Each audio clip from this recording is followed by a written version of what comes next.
अवधूत चिंतन श्री गुरुदेव दत्त. श्री स्वामी समर्थ. जय जय श्री स्वामी समर्थ.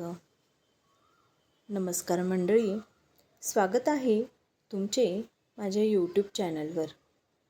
भक्तांनो, आजचा दिवस तुम्हाला खूप सुखाचा आणि आनंदाचा जावो हीच स्वामींच्या चरणी मी प्रार्थना करते. तर भक्तांनो, येत्या सोमवारी अतिशय दुर्मिळ आणि पवित्र असा योग जुळून आलेला आहे आणि तो म्हणजे अधिक मासातील सोमवती अमावस्या. तसंही प्रत्येक महिन्याच्या कोणत्याही अमावस्याला महत्त्व असतेच आणि त्या दिवशी आपण पितरांची सेवा करायला पाहिजे असते. परंतु अधिक मासातील सोमवती अमावस्या ही काहीतरी वेगळीच असते, तिचं महत्त्व खूप असतं. पण या सोमवारी या अमावस्येला सोमवती अमावस्या म्हणतात. आपल्या धर्मशास्त्रात या दिवशी पितरांची पूजा करण्याचे विशेष महत्त्व सांगितले आहे. जर तुम्हाला दर महिन्याला पितरांची सेवा करणे शक्य नसेल तर किमान या सोमवती अमावस्येला ती आवर्जून करावी. भक्तांनो, कारण ही अमावस्या भगवान शिव आणि माता पार्वती यांना समर्पित असते. भगवान शिवशंकर हे पितरांचे मुख्य देवता मानले जातात आणि म्हणूनच या दिवशी केलेली पितृपूजा अत्यंत फलदायी ठरते. विशेष म्हणजे ही सोमवती अमावस्या अधिक महिन्यात आली आहे. अधिक महिना दर 3 वर्षांनी येतो. त्यामुळे या अमावस्येला अनन्यसाधारण महत्त्व प्राप्त झाले आहे. भक्तांनो, या पवित्र दिवशी केलेले दान, पूजा आणि पितृविधी अनंतपटीने फळ देतात. हा महिना भगवान विष्णूंचा आवडता महिना असल्यामुळे विष्णू आणि शिव या दोघांची मनोभावे पूजा केल्यास कुंडलीतील सर्व दोष दूर होतात. अखंड सौभाग्य प्राप्तीसाठी आणि पतीच्या प्रगतीसाठी स्त्रिया या दिवशी व्रत करून पिंपळ वृक्षाची पूजा व प्रदक्षिणा करतात. तर आजच्या दिवशी म्हणजे सोमवारच्या सोमवती अमावस्येला करावयाचे मुख्य उपाय. त्यापैकी पहिला उपाय म्हणजे नारळाचा मुख्य आणि अत्यंत प्रभावी उपाय. भक्तांनो, धार्मिक दृष्टीने ही अत्यंत मोठी तिथी असल्यामुळे या दिवशी काही विशेष उपाय केले जातात. आज मी तुम्हाला एका नारळाचा असा चमत्कारिक उपाय सांगणार आहे, जो केल्यावर तुमच्या सर्व कामात यश मिळेल आणि लक्ष्मीच्या कृपेने पुढील 33 वर्ष घरात धनधान्य, संपत्ती आणि पैशांची कमी भासणार नाही. कुटुंबाची आर्थिक प्रगती होईल आणि घरातील इडापिडा, नजरबाधा, दारिद्र्य दूर होईल. नारळाला आपल्या शास्त्रात अत्यंत शुभ मानले जाते.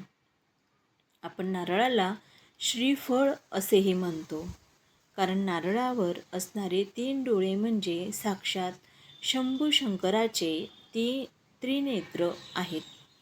तसेच नारळात ब्रह्मा, विष्णू आणि महेश यांचा निवास असतो. नारळाचा बाहेरील कठीण भाग हा मानवी अहंकाराचे, तर आतील पांढरा शुभ्र भाग शांततेचे प्रतीक आहे. हा उपाय करण्यासाठी तुम्हाला एक चांगला न फुटलेला आणि पाणी असलेला नवीन नारळ दुकानातून आणायचा आहे. पूजेतील किंवा घरातील आधीच असलेला नारळ वापरू नका. या दिवशी सकाळी स्वच्छ स्नान करून देवघरातील देवांची पूजा करा. धूप दीप लावून वातावरण प्रसन्न करा. त्यानंतर देवघरासमोर एक लाल रंगाचा कापड अंथरा. त्या नारळावर कुंकवाने स्वच्छ स्वस्तिक काढा. स्वस्तिकच्या 4ही रेषा बिंदू व्यवस्थित काढा.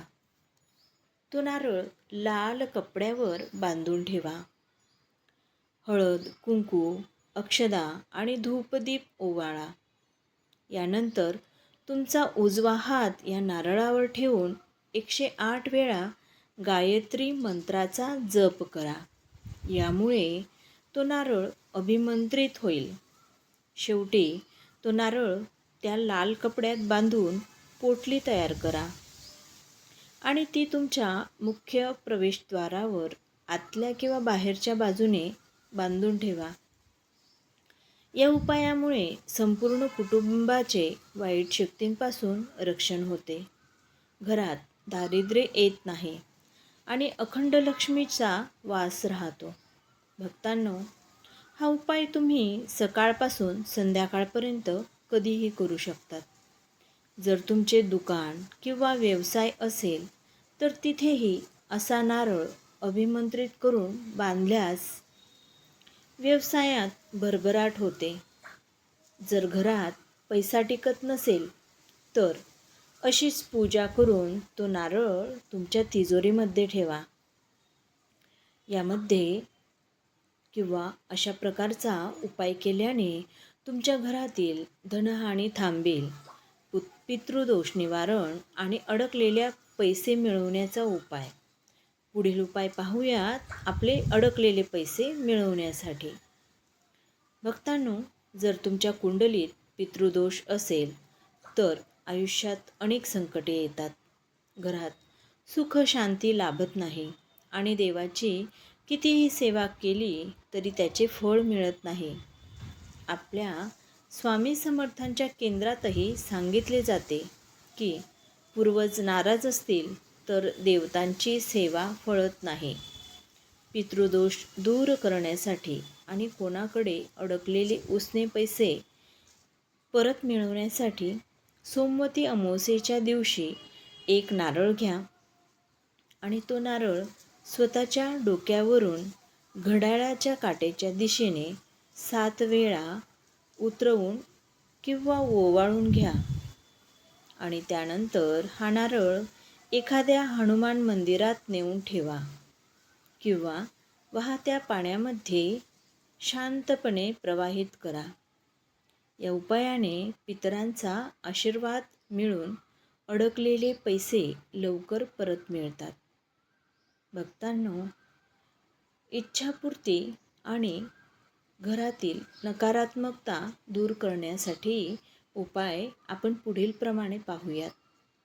तर आजच्या दिवशी करावयाचा अजून एक मुख्य उपाय म्हणजे आपल्या मनातील इच्छा किंवा घरातील नकारात्मकता दूर करण्यासाठी आपल्याला पुढील उपाय करायचा तो म्हणजे तुमच्या मनात जर एखादी इच्छा असेल, मग ती धनप्राप्तीची असो, मुलांच्या प्रगतीची असो किंवा आजारपण दूर करण्याची असो, तर एक पाणी असलेला नारळ घ्या.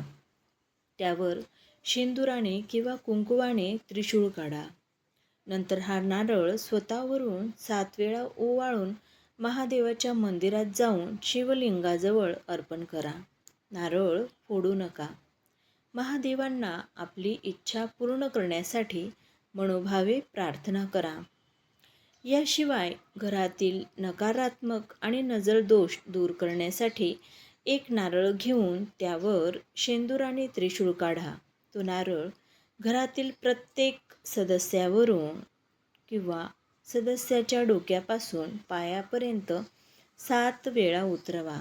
तसेच मुख्य प्रवेशद्वारावरूनही 7 वेळा ओवाळून घ्या.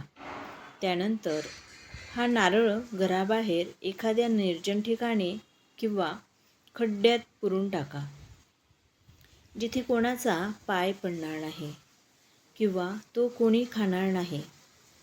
भक्तांनो, जर कुंडलीत 7.5 राहू केतूचा दोष असेल तर या दिवशी हनुमंताच्या किंवा शनी मंदिरात जाऊन एक नारळ आणि मुठभर काळे उडीद अर्पण करावेत. त्यामुळे अडकलेली कामे मार्गी लागतात, आपल्या मनातील इच्छा पूर्ण होते, घरामध्ये धनवृद्धी होते आणि मुलांमध्ये अभ्यासात प्रगती होते. तर मंडळी, अधिक मासातील या सोमवती अमावस्येचा पूर्ण लाभ घ्या आणि हे स्वस्तिक उपाय आवर्जून करा. व्हिडिओ आवडला असल्यास लाईक करा, चॅनलला सबस्क्राईब करा आणि मित्रपरिवारांसोबत जास्तीत जास्त हा व्हिडिओ शेअर करा. तोपर्यंत धन्यवाद. श्री स्वामी समर्थ. जय जय श्री स्वामी समर्थ.